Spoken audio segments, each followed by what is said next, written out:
потрепанный старенький зил, а при нем был Степан Грибоедов, и на зиле он воду возил. Он справлялся с работой отлично, был по обыкновению пьян, словом, был человеком обычным, водовоз Грибоедов Степан. После бани он бегал на танцы, так и жил бы, как жил до сих пор. Но случился в деревне с сеансом выдающийся гипнотизер. На заплеванной маленькой сцене он буквально творил чудеса. Мужики выражали сомнение и таращили бабы глаза. Он над темным народом смеялся, и тогда, чтоб проверить обман, из последнего ряда поднялся водовоз Грибоедов Степан.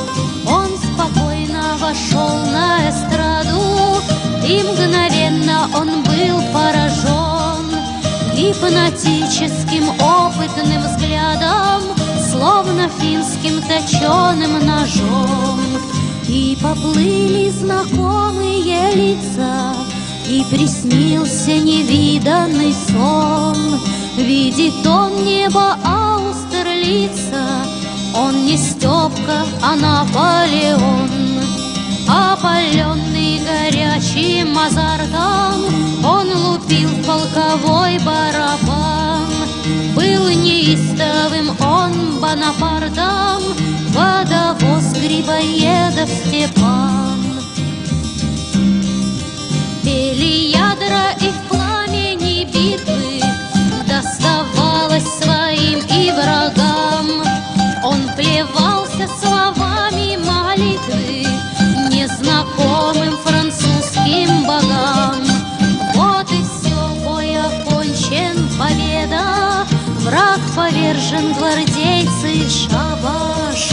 Покачнулся Степан Грибоедов, и слетела минутная блажь.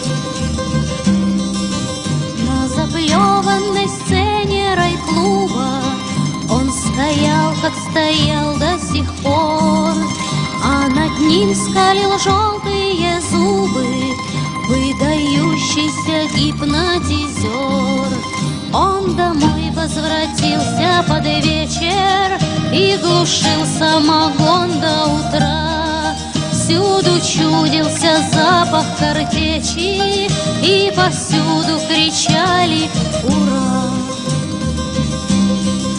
Спохватились о нем только в среду, дверь взломали и в хату вошли, а на них водовоз Грибоедов, улыбаясь, глядел из петли. Он смотрел голубыми глазами, треуголка упала из рук, и на нем был залитый слезами императорский серый сюртук.